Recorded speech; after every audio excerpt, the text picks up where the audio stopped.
together with some of the authors of the brilliant papers that we have here, but we haven't since had the opportunity to sort of reflect with some more calm on the issues that we unveiled here. So I'm very pleased that we'll start on that. And first, I would like to spend a few words on the project itself. And I'll start by, for us, having a look through the slides to the incredible number of authors that we're dealing with in the special issue. And we are very proud of the fact that we managed to carry with us, an extent of scholarship that address issues of social reproduction and agrarian change in a really vast number of domains and geographical areas. Now, because of, in a sense, the success of the special issue in sort of speaking to a variety of different context and issues, there is some, I would say, robust systematization that needs doing. So rather than trying to give justice to the whole special issue, I will just sort of present what I believe and others believe that are the three main contributions of the special issue that clearly emerge from the material that we had the pleasure to sort of edit and put together with Sarah, but of course also with Lyn Ossome and Anna Bargawi, who I greet, and I'm sorry they could not be with us today. So the remainder of my bit of the presentation will specifically deal with these three lines of contribution of the special issue to the literature on agrarian change. Before I just get to these three, I want to say that when we got together to put together the special issue, we also, thanks to an endless number of conversations with Carla Grass and with Bridget O'Loughlin in particular, we just wanted the special issue to work in two directions. On the one hand, we wanted to show how the lens of social reproduction could bring key insights into the study of agrarian change and the types of dynamics which radical approaches to agrarian and rural change generally highlight. But at the same time, we also wanted to do the opposite. We wanted to use the lens of agrarian change in a way that add to some of the debates that we have in social reproduction analysis, well, across the plural, I would say, number of approaches with which social reproduction theorizations today are declined. Partially because I would say that social reproduction analysis, which had a massive renaissance, of course, in the last decade, remained biased in a couple of very significant ways. On the one hand, it's a global north bias quite significantly, although I would say that contribution in the last years have managed to temper slightly this limitation. And secondly, it's quite, it reflects the urban bias generally of reference, which also speak to the fact that a lot of the corpus of social reproduction analysis then focus on non-rural, non-agrarian forms of labor, and of course overrepresents by its very nature a number of laboring activities which are related to reproductive work in its various paid and unpaid declinations. So in a sense, moving the debate on agrarian change, the agrarian, the rural, could actually benefit both bodies of work. So with this preamble in mind, let me see if I, yes, can move to the what I believe is the first key thematic contribution of the special issue to the study of agrarian change and agro-rural dynamics. And that surely is some, I wouldn't say corrective, but a deepening of the gendered processes which underpin the regeneration of agrarian classes, or what Henry Bernstein has called, in a quite fortunate analytical expression, classes of labor. So the study of proletarianization in the global south and in the countryside has clarified the great heterogeneity with which labor relations, forms of exploitation, modalities of petty accumulation take place, and the differentiation of laboring communities into classes of labor. Now, while a lot of attention has been given, especially in Marxist analysis, to the different relations that these classes have with modes of production, or the different, with the means of production, not modes of production, with means of production, and the differential insertion into a variety of economic circuits, I believe less work has been done by this Marxist tradition in paying attention to the reproductive dynamics and gender dynamics that characterize these classes. And I think this is one of the key contributions of the special issue to the study of agrarian change, hence a contribution to an analysis of classes of labor, which is very attentive to the gendered and reproductive component and what it means in different settings. Now, the authors that I will mention as part of the special issue, of course, do that, so provide these contributions in very different ways. So, for instance, if you use, the list of authors as your guideline, you will see that the analysis by Cescu from Western Anatolia specifically look at the ways in which the reproletarianization of small-scale farmers in rural Turkey then, entails processes of gendered exploitation of different types, both in ways that then transform the labor experiences of the small farmers in question, that then enter new labor regimes related to mining, and how then in themselves see an expansion of the gendered burden of work that comes with for the support of the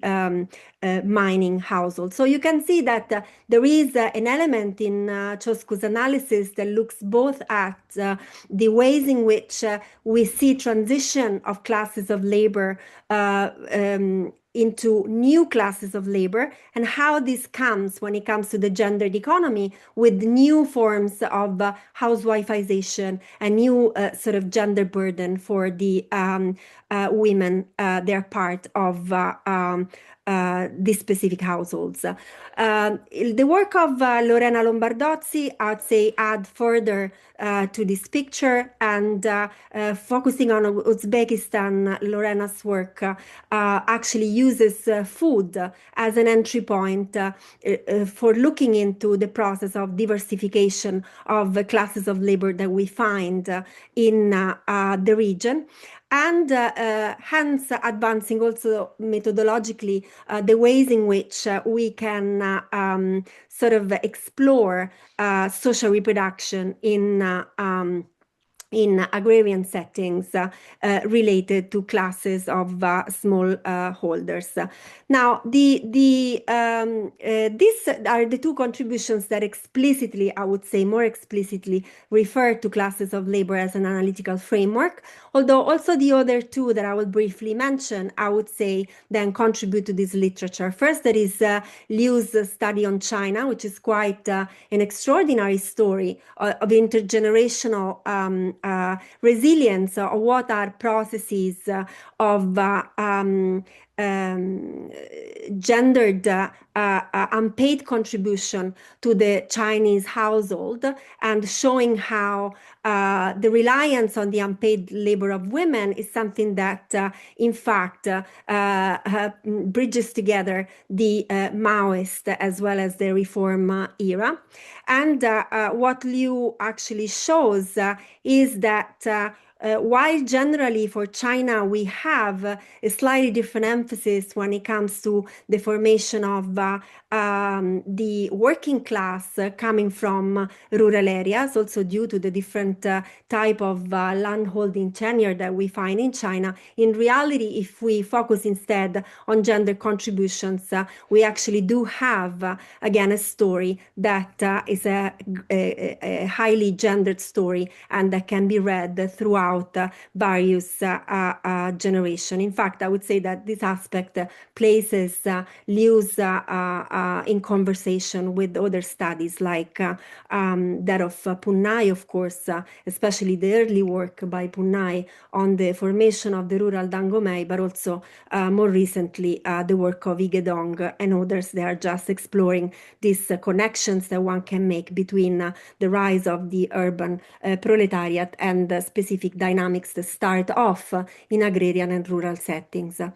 Now, finally, I would not say much on the work by Rao and others that worked on India, because I think they provide particularly a methodological advancement in the study of the agrarian life force, starting from social reproduction. But also here, I would say there is an engagement with the ways in which, through social reproduction, we can read the formation of different classes of labor from a different standpoints. And they propose indeed a dyad of ways in which we can then read classes of labor through a gendered lens. So moving on to the second contribution, and we will return back on this, I would say, at the end of the presentation, because in my view, this is one of the most meaningful contributions of the special issue as a whole to the study of social reproduction as well as agrarian change is, of course, the issue of land and how it relates not just to accumulation, but primarily through the lens of social reproduction, through the sustenance of surplus life and the struggles that come with that. Now, unsurprisingly, much of the contributions that touch on this issue come from South Africa. So we have two papers on South Africa, one by Stayeni and the others by a great crew of scholars, including Bunce and Cousins and others, with whom we had very productive engagement also in other projects. And then we also have a contribution by Sabayoshi that instead focus on struggles around the issue of land in Cambodia. And the papers are quite diverse. So you read, the South Africa paper by our illustrious crew, and it's mostly a story of how to read experiences of collective land use in the context of South Africa, and showing the tensions that exist between different forms of social reproduction. So when social reproduction for individual households, then it's all of a sudden in tension with the social reproduction of the collective farm or the collective enterprise, and what are the dynamics that incur at that level. But particularly the paper by Stayeni, I would say, really put us in front of a number of necessary consideration to be made, because I would say that not all, but a significant part of Marxist scholarship on land has for too long, I would say, been focused on issues which have fallen also into the trap of productivism, in stressing when it comes to land, especially issues related to growth and productivity. And I think the contributions by Yeni, but of the special issue as a whole, we hope here, is that through the lens of social reproduction, we can instead sort of temper this productivism, and also showing the ways in which it really is ill-fitted to deal with an issue which is not simply an issue of productivity, but it's linked to a number of key questions related to national liberation and reparation. So, of course, the literature on agrarian change comes from a illustrious trajectory of debates around the role of small or large holdings in processes of accumulation, in processes of poverty reduction, and in processes of provision of better forms of employment for the rural poor. But I would say that within this matrix of key issues of interest, I would say that what June Borras has called the strategic location of land has been a bit lost in the debate. Strategic location for questions of national liberation, for questions of reparations, and ultimately for questions of social justice. Or indeed, as highlighted by Yeni herself in her study, which follows the process of restitution of land to a small community in South Africa, the way in which the return of to the land can also offer a reproductive shelter to specific communities against crisis. And while, of course, she looks at the specific South African case in question, where she notes how these now landed surplus populations actually do better than dispossessed, landless people in the countryside. Of course, it's an argument that, especially in the aftermath of COVID-19, really speaks very loudly, I would say, to a number of other experiences, including in India. So this is, I would say, the second key contribution, with then Sabayoshi also showing the kind of struggles that we can wage or think of in the name of land, with land as both the material line of the material entry point into struggle, as well as the symbolic as well as playing a symbolic role in appealing to memory and belonging, around which different communities can actually find new ways of opposing the commodification of their livelihoods. So these are the two key themes that emerged through the some of the contributions that I named, and I really, of course, I cannot do justice to all of them. So I really suggest you read these great papers by these scholars. It was really an honor and a privilege to be entrusted, for all of us to be entrusted with editing their work.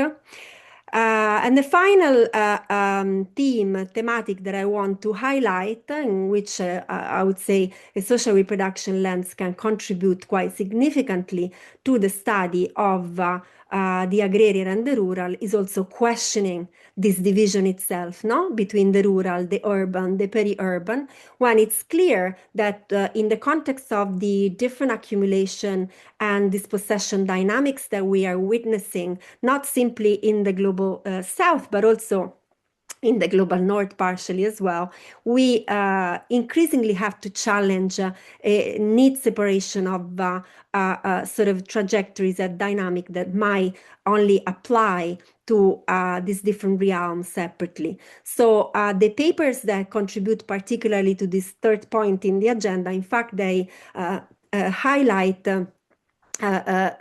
forms of reorganization of the rural or the peri-urban context in ways that move away from agriculture or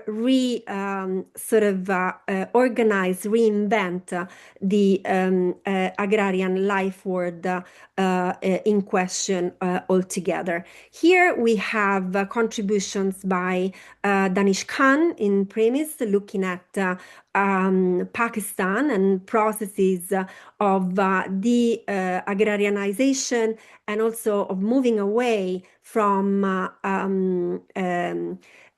small holding agriculture in given areas of Punjab towards instead a process of dispossession that lead to new form of real estate investment. So we have an expansion, if you want, of the urban and the peri-urban into the rural, which then comes with the specific transformations related to the dispossession of the small farmers following these processes of gentrification.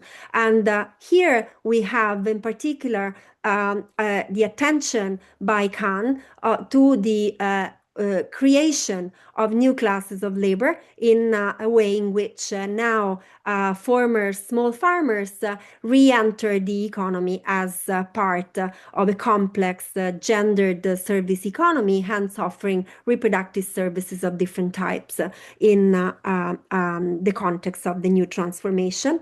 We have the paper by Sid Chakravarti and Ishita Sharma that look at the ways in which migrant Adivasi communities working in the fishing industry, so migrating to Goa, then renegotiate new forms of what they call terracus territorialities, where partially we see a deepening of processes of exploitation for this migrant population, but also we can witness a loosening of what are strict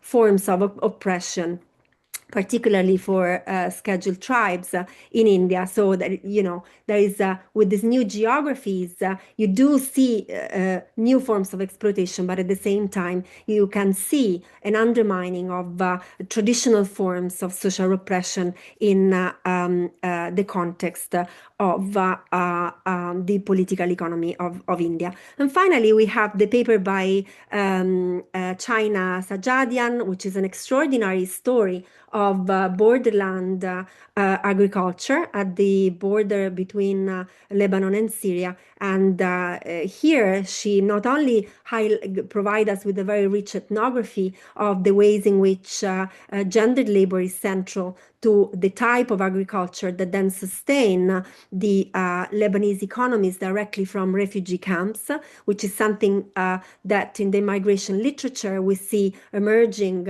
as one of the key stories that puts together economic migration with forced migration, the fact that we do have a lot of refugees communities actively involved in commercialized agriculture, but also the fact that these gender livelihoods are navigated very strongly via different forms of debt, which also contribute to what I consider to be a very interesting rise of a new literature on what Isabelle Guérin and others have referred to the sexual division of debt. So the way in which in different life world, women really take it upon themselves to engage very actively in relations of credit and debt in ways that often sort of deepen the intensity of their labor.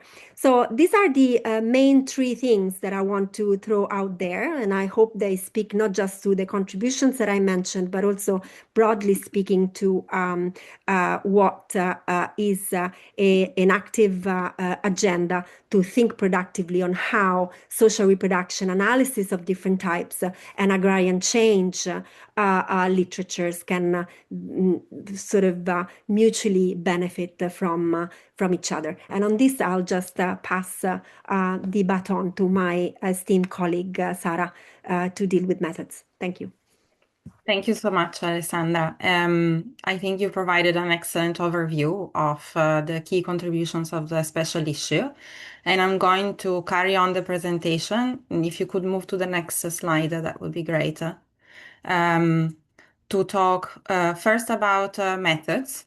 And then I'm going to be reflecting, following on what Ale said at the very beginning of the presentation on how actually social reproduction research can tell us or can uncover about agrarian change processes.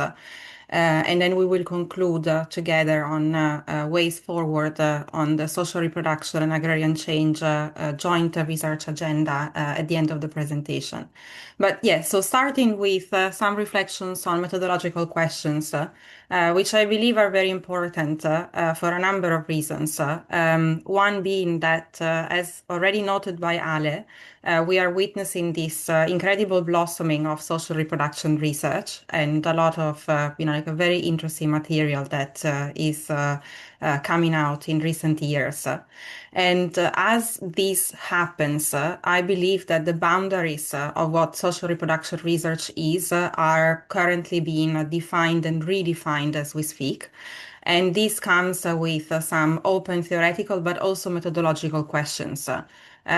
So, like at least to my knowledge, I don't think that so far we have any systematic reflection on what a methodological toolkit for social reproduction research is. And what we can do, I believe, at the moment is to try to learn from the practice of social reproduction research. And in this sense, the contributions to this special issue are incredibly instructive because these are papers that do not only engage with theoretical questions, but all of them come with a very strong and rich empirical component. So there is a lot that we can learn methodologically from the empirical analysis that each one of these papers in the special issue puts forward. So, starting with this premise on methodological questions, I would like to highlight a number of key points which we have noted in our introduction in terms of what is it that we can learn from these contributions on the methods for social reproduction and agrarian change research. And the first point that I would like to make is on the strong relationship, which we could call dialectical, between the use of primary data and theory. So I would say pretty much all of these papers use primary data to interrogate and extend theory, which also includes to question and create conceptual categories. And so, I won't say much because these papers have already been kind of summarized by Ale, but one such example is the paper by Danish Khan, where the concept of the agrarian urban frontier is expanded through his empirical analysis. And another example of a new concept that is developed by a researcher is that of reproductive binds in China Sajadan's ethnographic study of the migrant Syrian farm workers in Lebanon, where, as Ale was saying, focusing on the centrality of death in the social reproduction of these communities. So the concept of reproductive bind is developed by the author in order to capture the centrality of death precisely in processes of social reproduction in these migrant communities. And it's, I think an interesting conceptual innovation that emerges. So all in all, I think we note also in the introduction that this is a commonality that the Marxist agrarian political economy and the social reproduction scholarship have, which is this combination of, deep engagement with theory combined also with empirical analysis and how empirical analysis is used precisely to then go back to theory and interrogate it in different ways.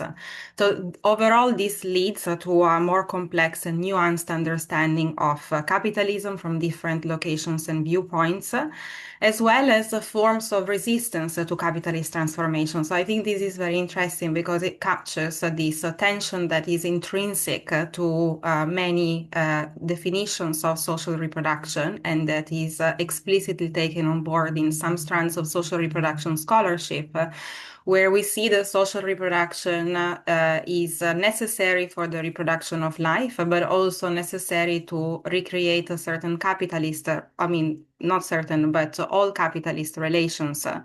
And at the same time, social reproduction can also be a site where resistance to capitalist transformation takes place. And this is, for example, illustrated in the paper by Sabayoshi on grassroots organizations organizing against land grabs in Cambodia, for example.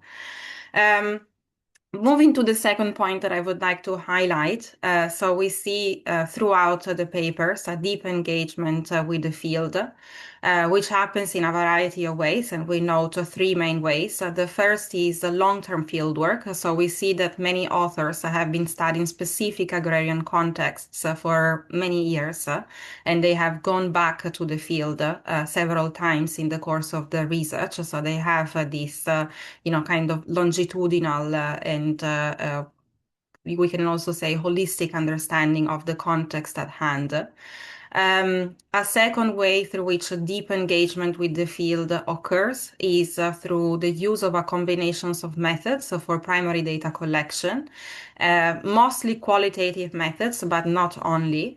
So we have many studies using semi-structured interviews, which is, of course, a key method for qualitative data collection. Some studies use life histories as a different interviewing technique that allows the researchers to capture longitudinal dynamics, or also in some cases, such as in Liu's work on China, intergenerational dynamics. And then we also have a few studies that make use of small-scale surveys. So I would like to spend a few words here because I think this is quite interesting methodologically. And again, Ale did mention a methodological advancement, particularly in the paper by Smriti Rao and colleagues on India. And so what they do is to use a small-scale time use survey, so a survey that is designed in order to collect time use data. But because this was done on a small scale, as opposed to a larger scale, often on a national basis, where that is common in national time use surveys, which, time use survey, I think many people here are aware of this, but just to say that it is a key tool to collect data on how people use their time, and is therefore considered to be very important in feminist scholarship, not least who have a sense of care work or social reproduction work that is not captured in any other kind of survey, pretty much.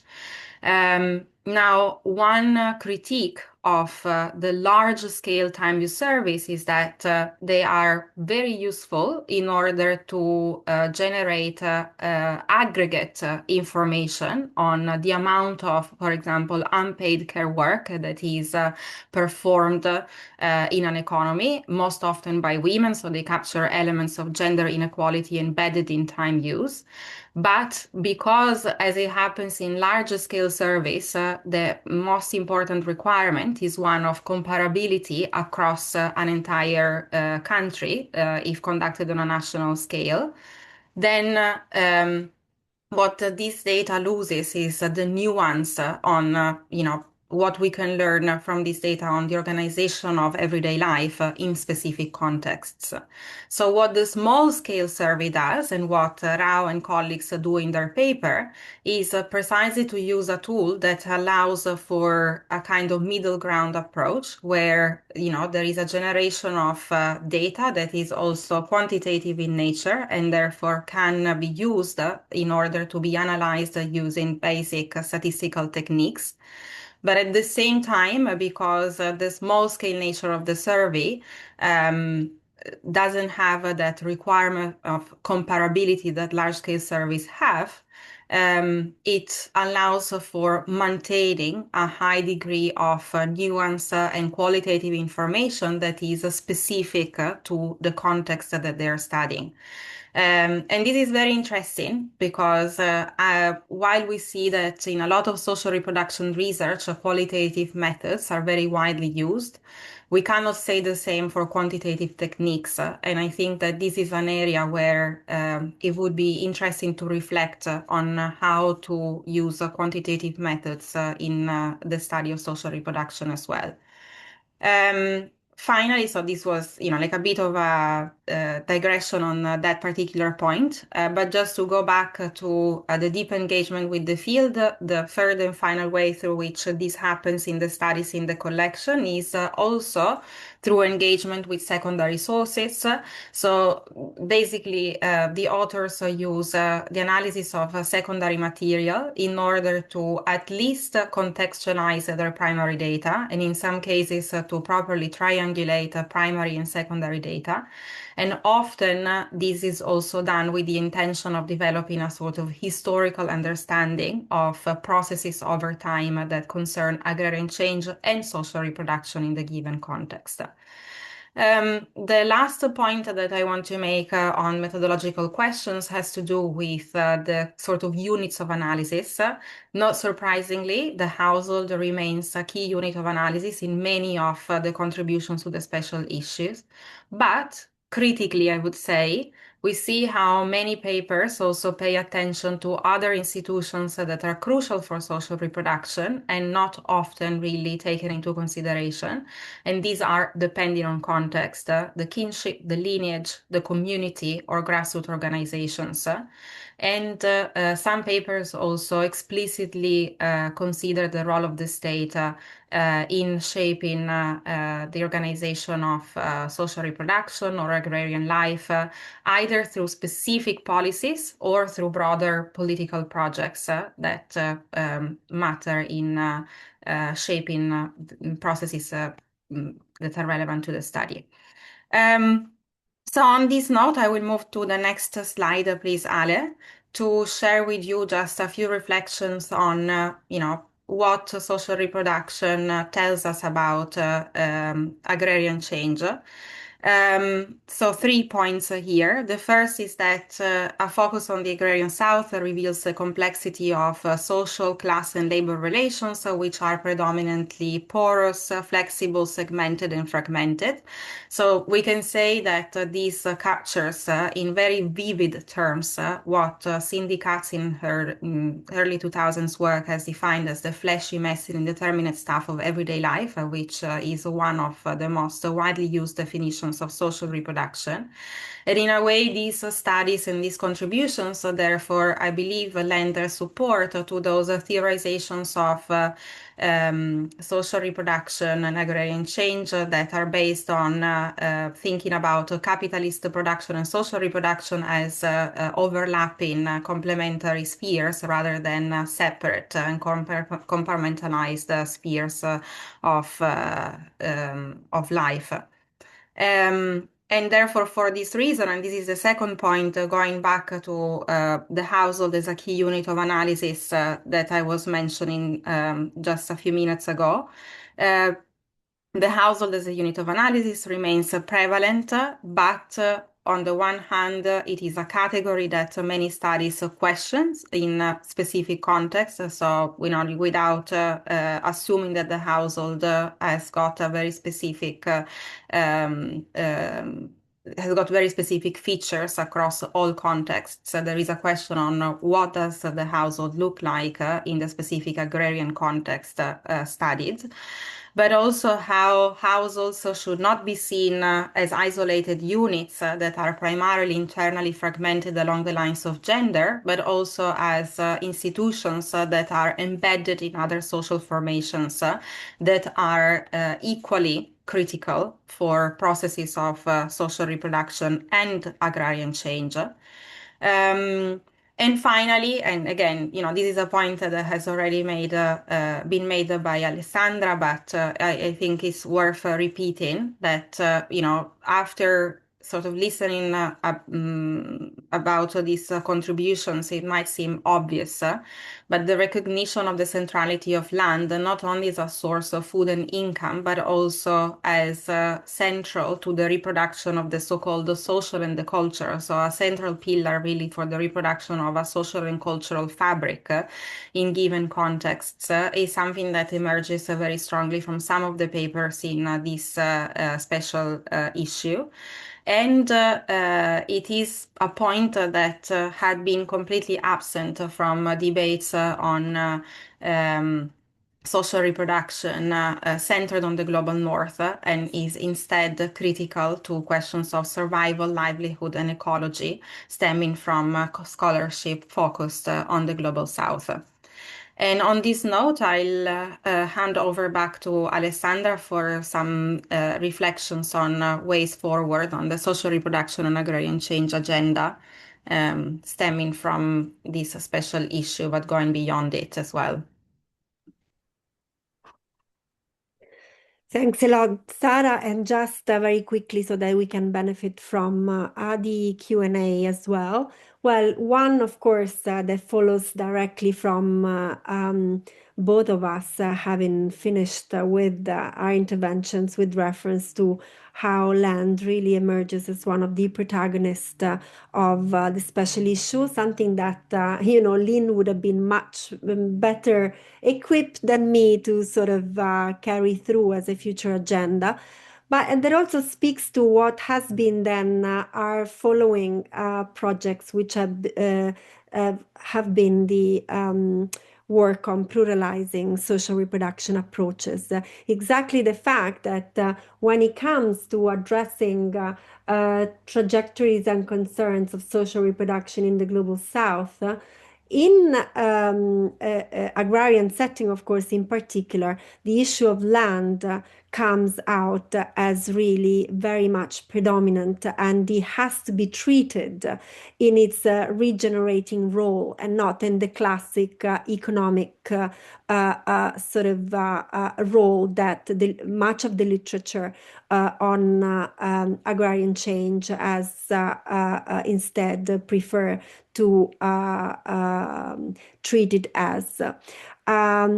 Related to that, there is a very interesting agenda here to develop, and I think Lyn is very much sort of committed to development of this specific question. But I know that also Rama's work, in fact, has dealt very strongly with this issue, is the relation between social reproduction questions in the global south and colonial questions. So the way in which questions of social reproduction we see emerging very pressingly from the global south still come from the type of a reorganization of social reproduction which has resented from the experience of colonialism, so that in like this post-colonial context of social reproduction we can still read, if you want, what have been the afterlives of colonialism, which makes it very central with dealing, for instance, with land, to address land when it comes to social reproduction also in this specific, through this specific lens. So that is one issue. The second issue, it's something that I've been working on with a partner in crime, Costa Banerjee, now for the best part of 5-7 years, and is the fact that when it comes to livelihoods, we tend to sort of very much compartmentalize livelihoods in terms of connection to the land versus instead the insertion into the informal economy of informal livelihoods. Well, we ran a project that actually looked at post-industrial experience of workers leaving garment factories in this particular instance. And we were expecting to provide a kind of mapping of the differences between those that actually then go back and somehow re-engage with the land that left back home, because we know that a significant portion of them actually are not fully dispossessed, versus those instead that engaged in forms of informal livelihoods, informal occupation, and so on and so forth. But what we found was that instead the two work very synergistically, so that you see that land work as a sort of cushion with primarily reproductive role, as people instead become reinserted into the informal economy, so that these are not trends that one should read as separate, but they're part and parcel of the ways in which sort of proletarianization, including trajectories of proletarianization post-industrial experience, actually manifest, well, in India in this case, but we suspect in a wider set of domains. Sara, back to you. Thank you, Ale, and I will try to be very brief because I'm aware of the time. Just a few words to conclude instead of another possible avenue for further research on in these areas. So looking at food through the lens of social reproduction, which is very much at the center of my research interests. What I want to say is the following, that I think that social reproduction is rightly conceptualized as a totality of work and practices needed for the reproduction of life and capitalist relations. And I think that such, holistic and all-encompassing conceptualization is the right one. But if we accept this conceptualization, while at the same time thinking that for analytical purposes, we could break down such totality to consider more specifically certain resources for social reproduction or dimensions of social reproduction, there is something that we could gain to think about key issues such as food, for instance. Because, from my perspective, food is clearly a fundamental component of social reproduction, but at least to my knowledge, the type of research that looks at food explicitly from a social reproduction lens is still, very small, and there is a lot to be gained from taking such an approach to the study of food. So in my initial thinking on the issue, I think that looking at food from a social reproduction lens can open up interesting avenues for research, because food sits at the very intersection between social reproduction and capitalist production. So food is a fundamental resource for social reproduction on the one hand, and food work as a form of social reproduction work that is articulated in different ways with capitalist production. If we think about, the extent of commodification of the global food systems, it is clear that food is most often a commodity, but in the case of household-based or family-based food production for own consumption, this is a form of work that is very much a part of social reproduction. And by taking such an approach, I think that we can uncover aspects of the organization of everyday life, how health burdens and issues created by food consumption are managed by families, by communities, by the state, but also questions of multiple forms of oppression in food work and the ecological dimensions of food production, in an agenda that sort of sees all of these issues through a unitary lens and goes beyond the important but still more limited, I believe, gendered analysis of food and food systems that uncover gender inequalities, but they don't capture necessarily all of these dimensions altogether. But yeah, if there is any specific interest in food, I'm very happy to expand in the Q&A, but I will end here so that we have time to hear people's reflections and questions. Thank you so much. Thank you so much, Sara and Alessandra. It's such a pleasure listening to you. I think I can safely say that we've learned so much, and I invite everyone who's not yet read the special issue to read it. The links are in the chat. And on the last point Sara was just making, also read her article on Antipod on ultra-processed food, But thank you so much, Alessandra. I think the key theoretical interventions that this special issue is making have been very clearly explained with great illustrations. Or the first on agrarian classes, households, the second on land accumulation, surplus life and struggles, and the last one on global geographies, reproducing agrarian life worlds. So thank you so much also, Sarah, for the point on methodology. I think there is no feminist methods per se, but there is indeed feminist methodology. So thank you so much for taking the time to explain what each approach brings to such research on social reproduction. And I think I will not go further on this. You talked also about the units of analysis. I let everyone who has a question engage with you. So thank you so much. Over to you, Mihika, for the Q&A session. I'm just going to pile on my thanks quickly. And yes, the floor is now open for questions and answers. You are most welcome to just raise your hand and I'll unmute you if you would like to speak up, or put your questions in the chat and I will read them out. So the floor is now open to questions.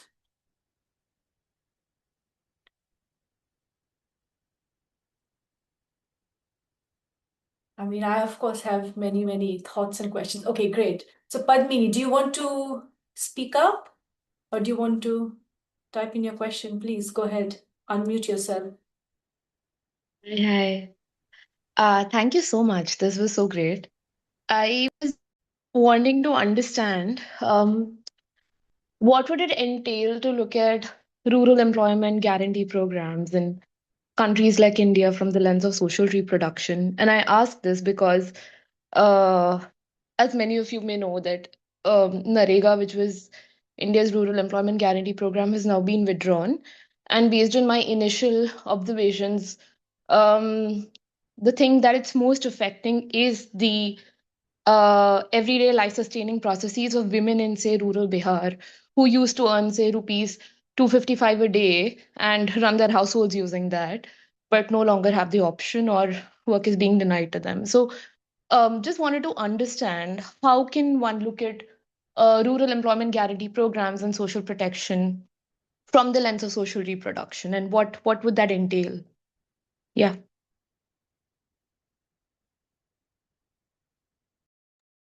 Other questions or comments?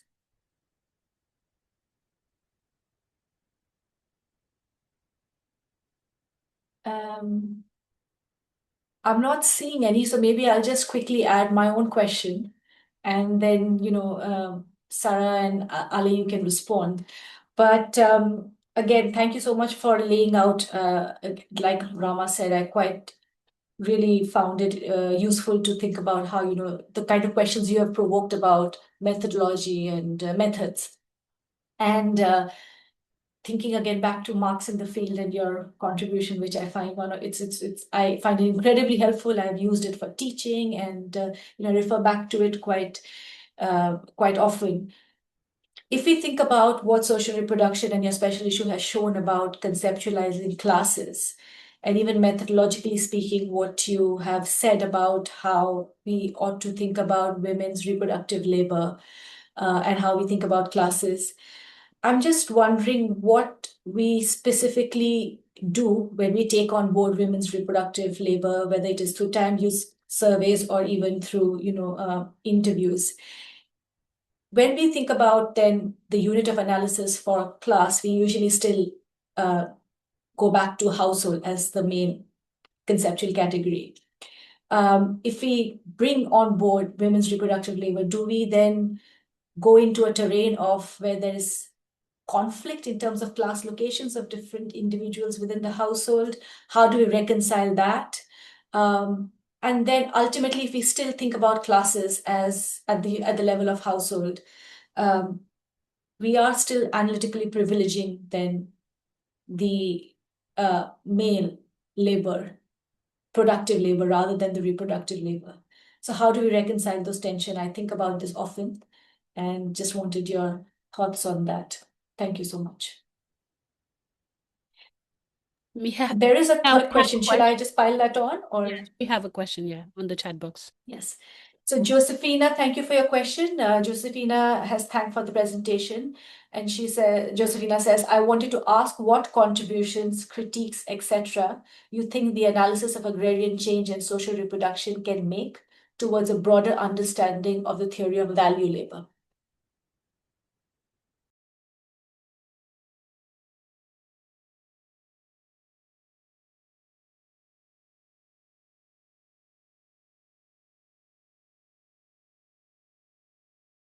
Go ahead, the floor is yours, Ali and Sarah. Sarah, shall I take NREGA and you take the second one? Yeah?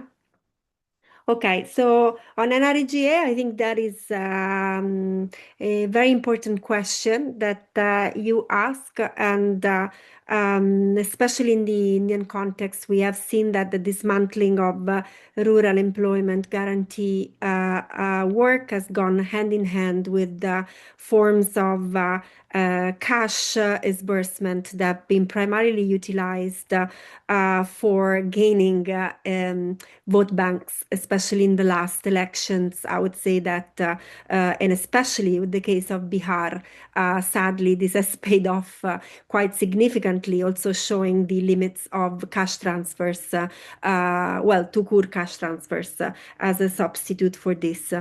Now, what your question asks is quite complex in a sense that one could argue that because of the provision of X number of days of work, which was the core of NREGA, is actually valid, yes, for women that you make reference to, but generally speaking for all categories of people in a specific income bracket. It does provide social reproduction respite to an entire class of vulnerable workers. And at the broader level of analysis, what this has done has been, in fact, discussed at length. So the fact that, for instance, according to authors like Kalyan Sanyal, this has worked in a way to, in fact, tone down possibilities of organizing these classes to claim for the rights or to sort of stake significant struggles towards redistribution. So I would say that the reproductive politics of NREGA is still a question mark. I think this is one of the outcomes, one of the positions that have been argued, the fact that it has being utilized a little bit as a handover, which has calmed what otherwise would have been a very different impact of joblessness, especially in countrysides. But more specifically, from the point of view of gendering the NREGA itself, I think in policy terms, you could have a lot of possibilities for progressive new forms of policy. Now, if you look at the ways in which the Indian government categorize employment in the National Sample Survey Organization, you have especially Code 92 and 93 that specifically take out many forms of employment that women engage in from the computation of what is defined as employment. And that is a big problem in itself, because not only domestic work, of course, is not classified as employment, but also fetching water, fetching wood, a number of activities which would have economic counterparts in other types of statistical classification elsewhere, or that are services that might be provided at community level or by the state or by others, and instead they're socialized by women for free. So already, if you admitted the forms of national rural employment guarantee that accounted for these specific forms of unpaid contributions which are forced on women to make, I would say you could even expand the remit of a future NREGA sort of interventions that consider socially reproductive work in a meaningful way. Then unfortunately, the issue at hand is that the entire system has been dismantled. So how sort of we reclaim it back in a way that is meaningful, plus arguing for this extra attention to social reproduction, then of course is a big political question mark. Okay, so I'll go next and I'll take Mihika's wonderful question. I mean, probably there are many things that can be said, but let me focus on a couple. So first, making reference directly to our special issue, I think that there is the one article, the one by Jos Kucelik, that actually deals with your question very explicitly. Centering as a problematic this context where men living in rural areas are drawn into wage labor in the mines, while women stay behind, and therefore, there is a reconfiguration of gendered division of labor in that context that has to do with the development of the extractive industry. And I think that, it's probably best to read the paper, of course, but for me, one of the main takeaways is this interplay between class and gender dynamics that indeed does occur at the level of the household, within specific households, that really is foregrounded in Chosku's work, for example. But beyond that, the second point that I would make is the following, that even where I believe it makes sense to stick to the household as the main unit of analysis, to look at class, for example, I think that a fundamental question is really to have an open mind on what a household might look like in a specific context. And that means, probably understanding that households do not exist as self-isolated units. And very often there are significant processes of transfer of labor. For a variety of reasons, but often for reproductive reasons. So, for example, when members of an extended family relocate from one household to another household in order to take care of an ill member of the extended family, which sometimes is connected with long-term interruptions in agricultural work, for example, because if the person needs to relocate to a completely different area, they might be away from their field, and therefore they might not be able to continue to perform agricultural work during the time that they take care of another person in the extended family.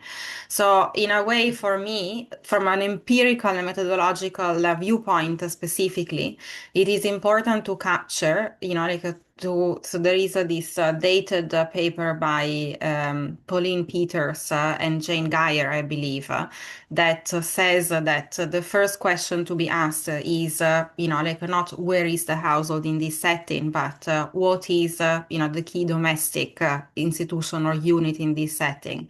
And so even where we might want to maintain a focus on the household to pursue class analysis, for example, I think that mapping all of these inter-household relations that occur for both productive and reproductive reasons and account for all of these, transfers, obligations, forms of solidarity and exchange in our understanding of both social reproduction and class dynamics. And in a way, I think that this is how social reproduction analysis can enrich our understanding of class dynamics as well. So, I would be driven basically by the empirical realities of what domestic units or formations are in a given context. Yeah. And I don't know if Ale, do you want to take the question on value? Very quickly, because I think people already know what I would say. So I've written on what I call the social reproduction of value extensively. So I believe, generally speaking, that social reproduction is crucial both in terms of the tasks and realms it entail to explain processes of value generation. So it's a primary setting and realm where processes of value generation and extraction happen. But I would say that if we premise our analysis of social reproduction on the rural and on the agrarian, and especially given the transformations that some of the papers have mapped in the special issue, I would say that the idea of social reproduction as a greatly value generating realm gets further confirmed. So, for instance, when you see the ways in which the rural works as a sort of buffer or as a realm that absorb all the externalization of reproductive costs that might instead be linked to a number of other processes, you get exactly where the one of the ideas behind the fact that we need to see social reproduction as value generating comes from. So increasingly you have the rural, the agrarian, especially if we consider processes of labor migration or labor circulation, are central for us to understand the ways in which exploitative relations work and the ways in which specific costs generated to the social reproduction of the labor force are outsourced, externalized, and resolved. Thank you so much. I think we can do another round of questions. So we have two questions in the chat. One is from Joe. Joe says, I'm curious about whether you think the analysis of gender, social reproduction, and agrarian change in the global south can provide insights for these processes in the global north. The second question is from Nimong, who's a PhD student in Bonn, and their case study is in central Vietnam. And the question is, in the context of the breakdown of the rigid division between rural and urban areas, the aging of population, people, or at least some members of the households, are moving into factory jobs, informal jobs, even sometimes migrating to overseas. How can we follow the social reproduction of the households in this very long spatial and different temporal conditions? In other words, what kind of methods can we use, and to what scale, and should we ask the questions to every member of the household? So again, a very method-specific question.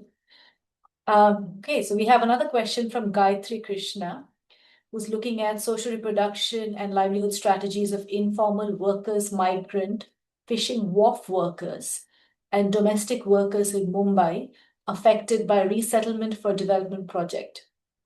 Their finding is that development projects rely on women in project-affected households and communities to take on more social reproduction labor to navigate the impacts of resettlement. Maintaining agrarian connections ease some of this labor for the workers as communities in rural areas shoulder some care responsibilities. What could be a broader policy approach / solution to recognize, address, and ease this dependence and additional labor that is depleting informal worker communities, as it is important to address rural and urban connections?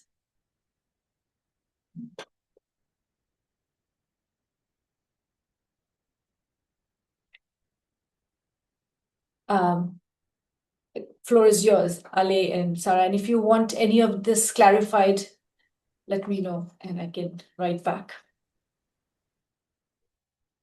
I mean, the first question by Joe, of course. I mean, I think it's very clear that in the global north in the last decade, I think we are having debates, and often, not always, but often presenting them as entirely novel debates that many people working on the global south or from the global south have been having for the best part of 60 years, right? So the dominance of type of work relations, which are not your classic wage relations, while instead you do have multiple forms of self-employment that intersect, is something that we're seeing particularly with the rise of crowd work and platform capitalism. So we're grappling with some very similar questions.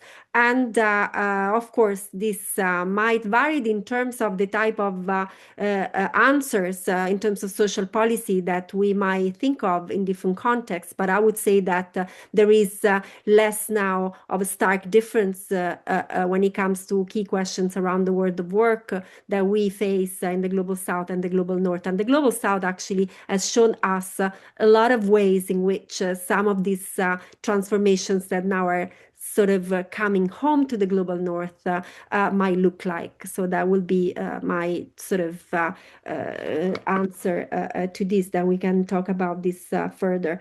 The question of methods, I find it really interesting, but my answer would be that it depends what is it that you want to capture, okay? So I think it connects very much to Mihika's question before. So if your concern is vis-a-vis specific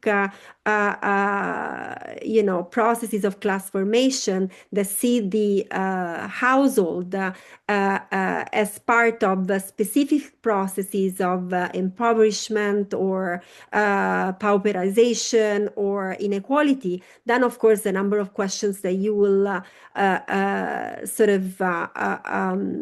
with which you target the households will be very specific. If instead you have households that experience the level of diversity in terms of contributions, in terms of income sources, in terms of possibilities that you're describing, it's more a question of livelihoods for specific members of the households that you might be interested in, because whenever you have such a great source of income, generally also means that it's not really a poor working class households that you're dealing with. So you might still, for instance, when it comes to gender lives, that you have very specific ways in which women experience a devaluation of their own work.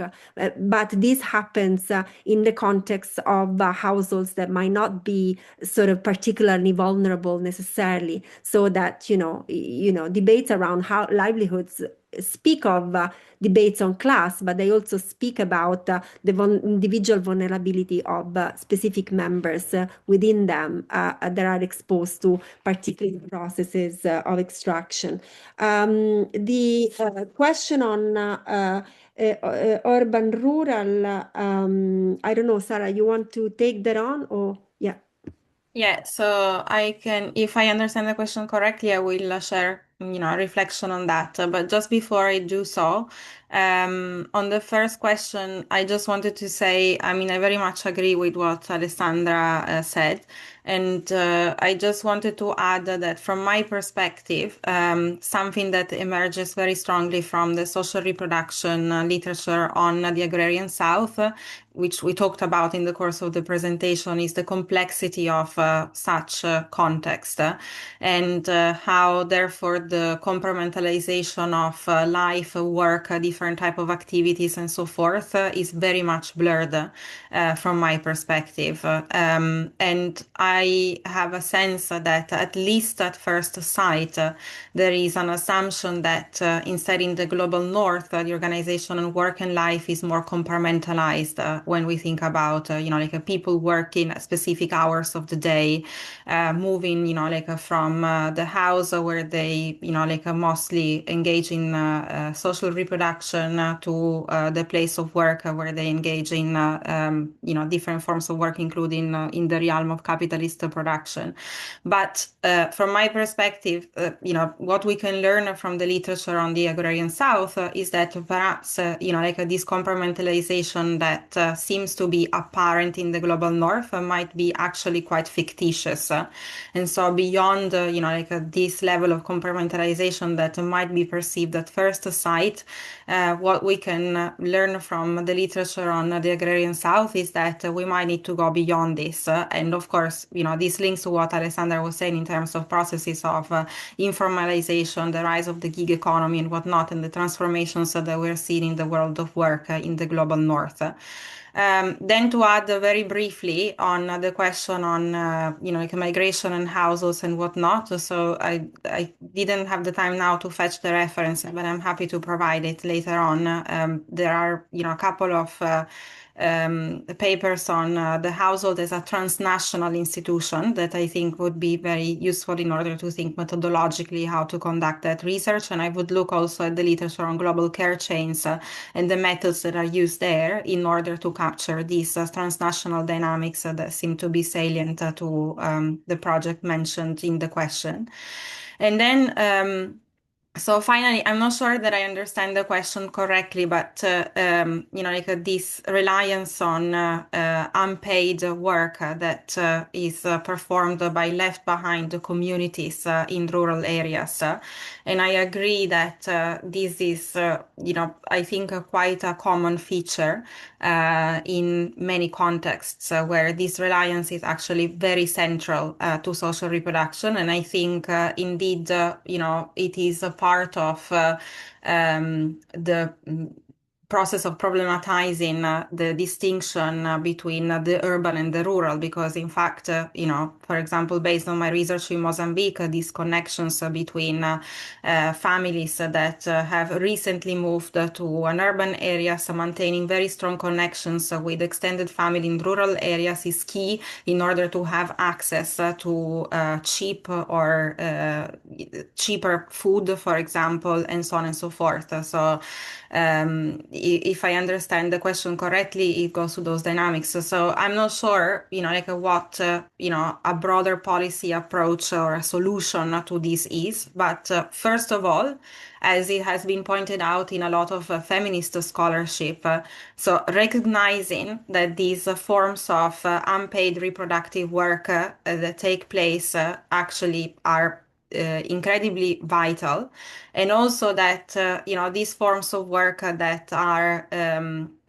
sort of placed like this burden that is outsourced like to households at presumably no cost. In fact, it has a cost, and I think that the feminist literature has documented very extensively how the household or families left behind take on a lot of extra work with very clear negative consequences on physical and mental health of the members, but also on like what kind of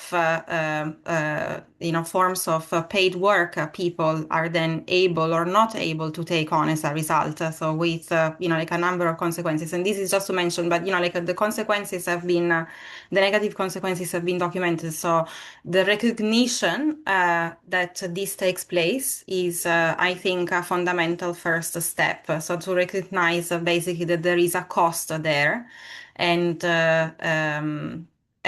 that is shouldered by households effectively. Yeah, and I don't know if Ale, you want to add anything, but yeah. No, we couldn't finish on a better note. Thank you, Sara. Yeah, I'm not seeing any other questions or comments, but also we've come to time. So thank you so much. Again, we could not have asked for a better webinar in the month that we're celebrating International Women's Day, but also to have Rama on board here with all her scholarship. So handing over to you, Rama, for any final word.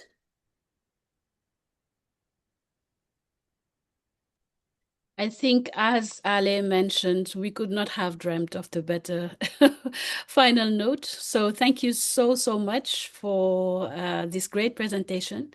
I think those of us who haven't read the papers yet have now a further invitation to go and read them. And I think there is a lot of emerging bodies of work that this special issue is speaking to. So thank you so much to all of you for joining. Thanks for the great speakers for making the time. I know it has not been easy, to say the very least, to organize this webinar, but we made it. So congratulations to us for managing. Congratulations to the speakers. Congratulations to those of you who joined us from different parts of the world. Thanks to Professor Haroun Akram Lodi for joining us, and Jo Bourco-Martignon, and all of you. I can't just cite, name very specific people. And thanks to Mihika for really hosting this webinar. Literally, it is a BAF Zoom meeting. So thank you so much. I think, as always, we have learned a lot. So thanks for your time and for your generosity as well. Thank Over you. to you, Mihika, for the closing word. And then we have Sarah and Ale for maybe 30 seconds each. No, just thanks, Sarah and Ali, so much. It was Well, great thank to be with you. Thank you so much for the invitation and for the conversation. It was great as usual, and I hope we shall meet again in other fora. Yeah, just to say thank you so much as well. It was great to, so I'm the final stages of maternity leave. So this is the first academic engagement at the end of my maternity leave, and it has been a great conversation. Thank you so much. Welcome back, and looking forward to the next webinar. For those of you who are not on social media, LinkedIn, and so on, we've added the link, the poster of the next webinars in the chat box. So the next webinar will be on the 9th of April with Professor Shireen Rai on her book Depletion. So I think we're continuing with the same theme here. Thank you so much. Thank you. Bye-bye. Bye. Bye. Thank you.